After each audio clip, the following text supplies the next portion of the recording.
찬송가 461장, 찬송가 461장 함께 찬송하시겠습니다.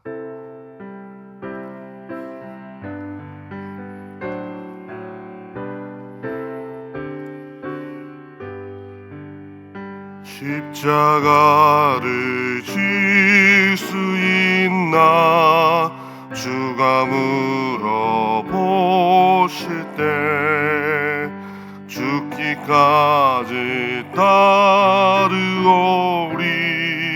성도 대답하였다.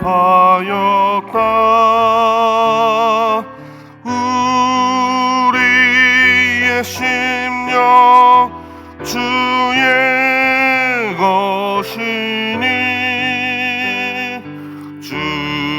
주님의 형상 만드소서. 주 인도 따라 살아갈 동안 사랑과 충성을 바치오리다.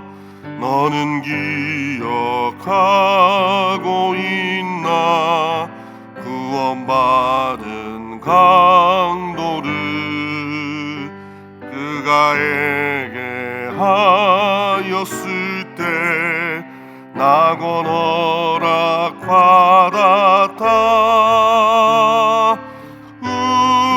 우리의 심령 주의 것이니 주님의 형상 만드소서. 주 인도 따라 살아갈 동안 사랑과 충성을 바치오리라. 걱정 근심 모든 그는 너를 둘러 덮을 때 주께 내 영 맡기겠나. 최후 승리 믿으며 우리의 심령 주의 것이니 주님의 형상 만드소서. 주 인도 따라 살아갈 동안 사랑과 충성을 바치오리다. 이런 일 다 할 수 있나 주가 물어보실 때 용감한 자 바울처럼 선뜻 대답하리라.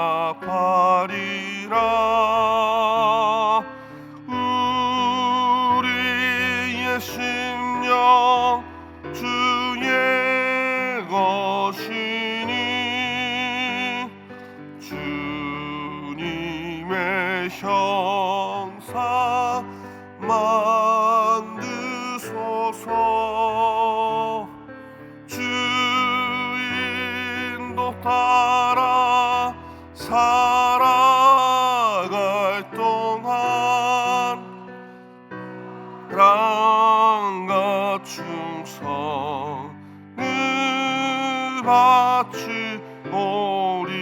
바치오리다.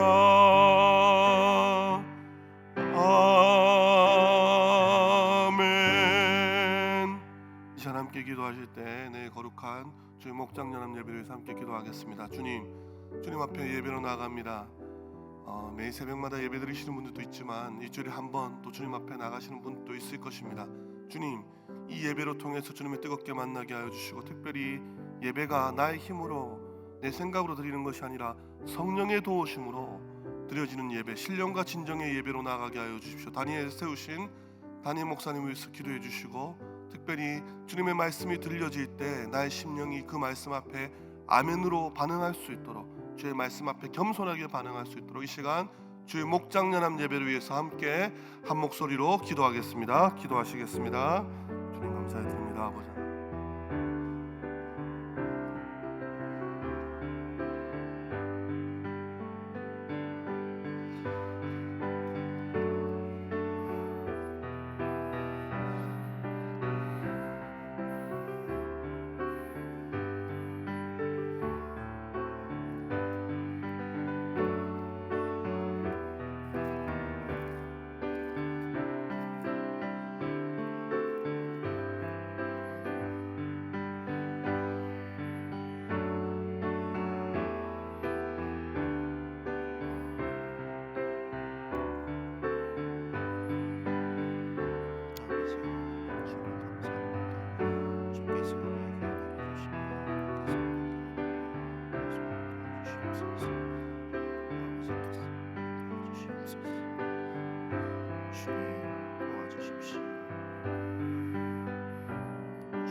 모든 것 살아계신 예수 그리스도의 이름으로 기도합니다. 아멘. 고린도전서 4장 14절부터 21절 말씀입니다. 고린도전서 4장 14절부터 21절까지의 말씀입니다.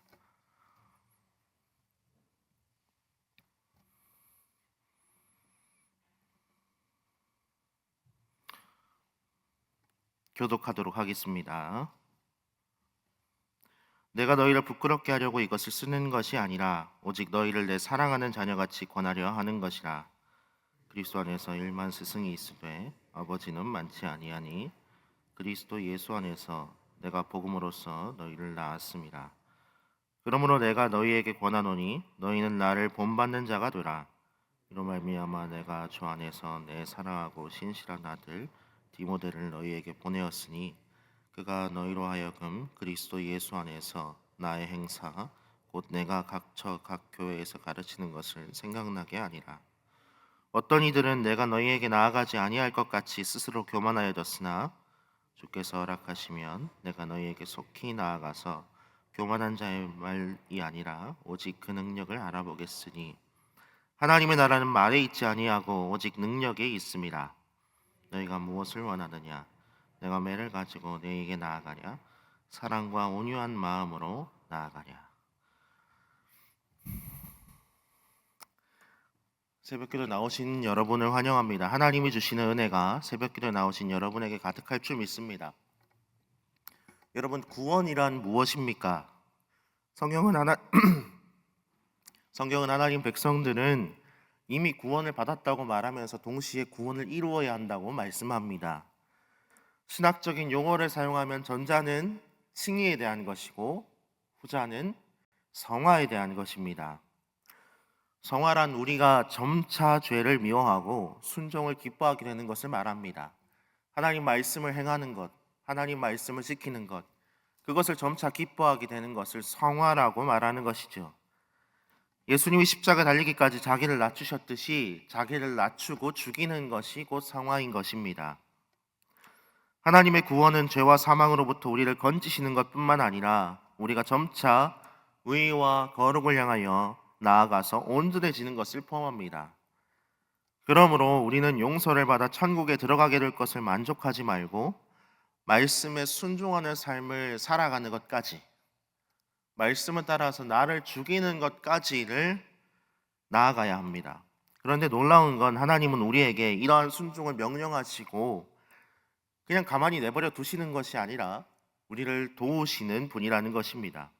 하나님은 우리를 도와주십니다. 우리가 말씀에 순종하도록, 우리가 성화를 이루도록 하나님은 도와주십니다. 그러면 구체적으로 어떤 방법을 통해 도우십니까?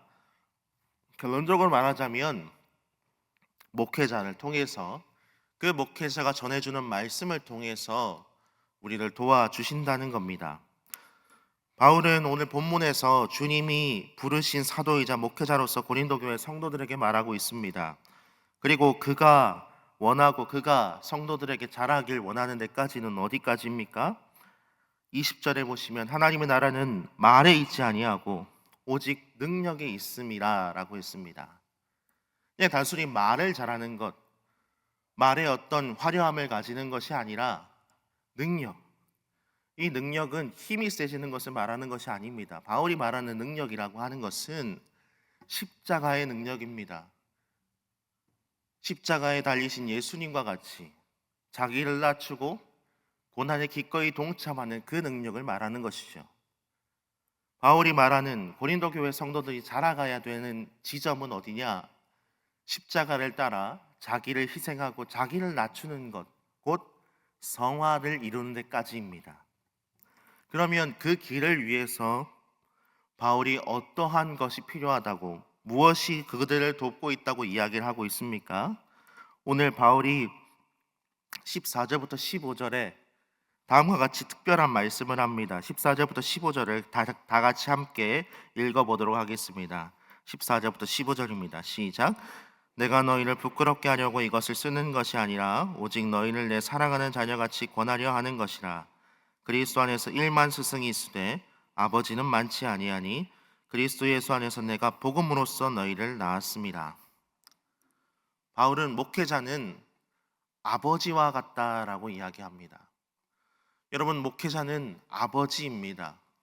어떤 의미에서 바울이 지금 그 얘기를 하고 있습니까? 마치 아버지가 사랑하는 자녀에게 훈계하듯이 목회자는 성도들을 사랑하는 마음으로 훈계하고 가르치고 하나님 말씀을 따라 살아갈 수 있도록 돕는 자다라는 의미에서 이 말을 하고 있는 것입니다. 여기 일만 스승이라는 말이 있습니다. 아버지와 대비되는 표현이죠. 여러분, 이 당시에 일만 스승은 가정교사를 의미하는 것입니다. 이 당시 로마 사회에는 가정에 가정교사들이 있었습니다. 부모를 대신해서 아이들을 돌보고 아이들을 양육하는 역할들을 했죠. 그런데 이들은 아버지가 아니었습니다. 이들은 단순히 시켜진 일, 의무감에 따라서 일을 했을 뿐이죠. 그런데 바울은 목회자는 의무감과 그냥 해야 되기 때문에 하는 일이 아니라 사랑으로서 아버지가 자녀를 가르치는 것처럼 사랑으로서 성도들을 가르치는 자임을 말하는 것입니다. 사랑하는 여러분, 목회자는 아버지의 마음으로 하나님 말씀을 가르치고 하나님 말씀대로 살아가도록 권면하는 자입니다. 그 목회자를 통해서 하나님은 우리를 성화의 삶으로 이끌어 주십니다. 목회자는 그렇기에 하나님의 선물이죠. 16절과 17절을 보시길 바랍니다. 16절에 바울이 너희는 나를 본받는 자가 되라라고 이야기를 합니다. 바울은 가르치는 것에서 끝나는 것이 아니라 가르치고 자기가 그 가르치는 것을 행하는 데까지 나아갑니다. 아버지는 어떤 존재입니까? 자녀를 가르칠 뿐 아니라 증으로서 자녀에게 모범을 보이는 사람입니다. 목회자는 가르칠 뿐 아니라 성도들에게 본을 보여서 하나님 말씀대로 살아가도록 가르치는 사람입니다. 하나님께서는 목회자를 통하여서 성도들이 그 본을 따라서 살아가도록 우리에게 요청하시고 우리에게 그러한 일들을 보여주셨습니다. 오늘 17절 보십시오. 17절 이로 말미암아 내가 주 안에서 내 사랑하고 신실한 아들 디모데를 너희에게 보내었으니 그가 너희로 하여금 그리스도 예수 안에서 나의 행사 곧 내가 각처 각 교회에서 가르치는 것을 생각나게 하리라. 여기 가르치는 것을 생각나게 하리라 라고 하는 그 말씀조차도 바울이 무슨 말을 하고 있는 것입니까? 이때까지 교회에서 내가 부성애적 가르침으로 아버지로서 가르쳤던 그 가르침, 그가 이 땅에서 보였던 본, 이것들을 디모데를 보냄으로써 나는 없지만, 비록 고린도 교회에 나는 없지만 내가 디모데를 보냄으로써 너희에게 그것을 가르치고 다시 생각나게 하려 한다라고 하는 말을 하는 것입니다. 자기는 없지만 아버지로서 계속해서 교회를 돌보고 있는 것이죠. 여러분, 오늘 바울이 말하는 건 무엇입니까? 교회에는 목회자가 하나님께서 보내신 성화를 위한 선물이다라고 하는 것이죠.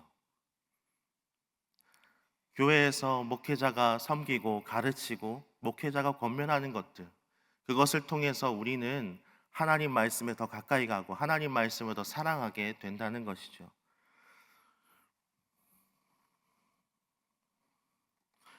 말씀을 이제 정리하려고 합니다.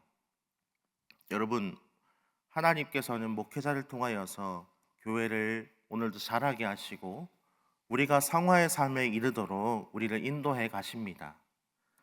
우리가 그러므로 하나님 말씀을 지키고 하나님 말씀에 따라 살아가려면 그 목회자의 전하는 그 말씀, 목회자의 권면을 신실하게 따르는 것, 그것이 우리가 하나님의 도우심을 얻는 방법이고 그 하나님의 도우심에 순종하는 방법이라는 것을 여러분 모두 기억하시길 바랍니다. 저와 여러분 모두가 이 말씀에 따라서 오늘도 설교와 권면으로 우리에게 목회자를 통해 찾아오시는 그 하나님의 도우심을 구하고 그 도우심을 받는 모두가 되기를 바랍니다. 함께 기도하도록 하겠습니다.